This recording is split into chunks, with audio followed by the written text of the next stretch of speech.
Hi, my name is Lorna Muthamia Ochido, and I'm making it one of my life's mission to demystify the speech therapy field and to empower more parents on what they can start to do in order to optimize their child's communication outcomes.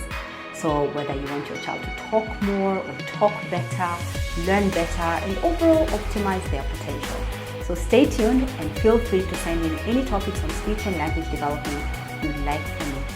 Hi and welcome to my channel. I am Lorna Muthamia Ochido. If you haven't yet subscribed to Speech Therapy Total channel, please do so, and don't forget to hit the notification bell so that you can be alerted each time we publish a new video, which is twice every week, sometimes more, I think. Yeah.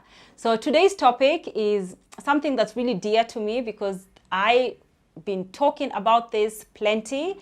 The two reasons, well, I've not been talking about these specific two reasons, but the two reasons why your child has delayed speech. So I've talked extensively about, the causes, the possible red flags for delayed speech in children. I also have a free video course for parents to help, get their children's language stimulated at home. So to change the home environment, I will link it up.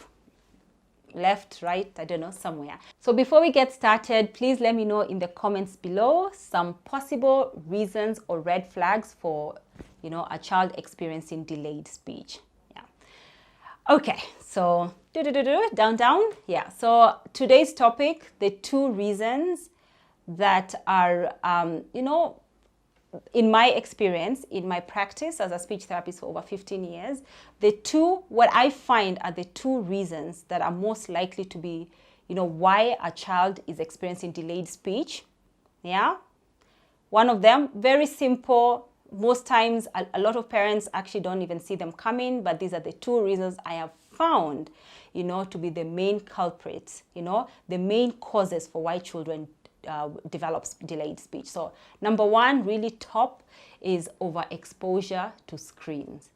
I talk about this, I've talked about this, but I am still encountering children who really, I feel, they are watching way too much TV and phone and tablets and computers.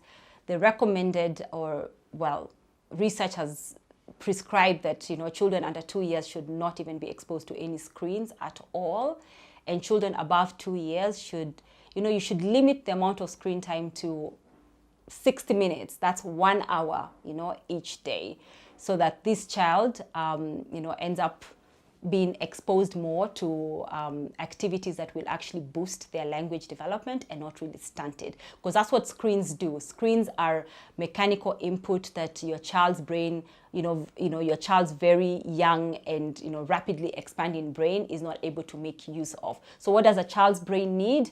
Not much. It just needs human contact, human interaction, which is often the thing that is missing when a child is overexposed to screens.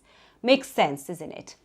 Reason number two for why a lot of children are experiencing delayed speech is understimulation. And by stimulation, I'm referring here to language stimulation. Now, I find that the two, so screen time, overexposure to screens, and understimulation go hand in hand. So a child that is understimulated is most likely to also be overexposed to screens. So what does understimulation look like? So this is where really the child plays alone or interacts by themselves or is in front of a screen for a long time, and as a result really has no need to be interacted with. So you're probably preempting your child's every need. It's time for milk, and you hand them a bottle of milk. It's lunchtime, they don't even get hungry. You've already fed them the snack, you've already fed them lunch, you've already fed them dinner, and they're not really having to communicate. Or because they're so overly engaged in screens or whatever it is that is taking their attention, they have very little need to want to be engaged or to be interacted with. As a result, you find that more parents or caregivers are spending less time engaging, back and forth in playing with this child, because they really don't crave it. My children, we don't have screens at our house. Well, we do, but not every day. So the kids have access to the screens on Sundays, so just over the weekends and just one day. And that is after they've done a number of, other things that they're supposed to do, like, playtime or do their homework.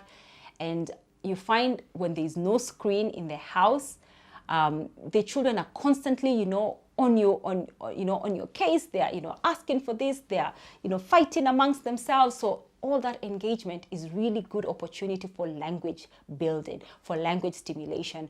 But the minute on that Sunday, you know, and it's not really the entire day, if the screens are on, the house is quiet. There's peace and quiet. Nobody is coming to interrupt me. Nobody is, you know, I'm not tearing my hair out, but really that is not what a child that hasn't yet developed language requires. They need, you know, they need to be coming to you and pestering you, and those are all teaching opportunities. You know, all those pester moments are actually teaching opportunities.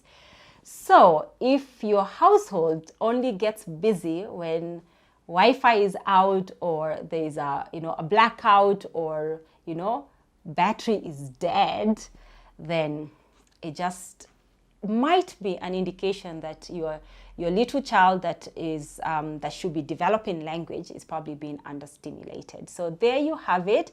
Those are the two reasons that I find to be, you know, coming up at the top for as reasons why a child would experience delayed language, delayed speech and language skills. And please do check out some of our other series that touch on delayed speech or language development, or anything else that this particular video brought up for you.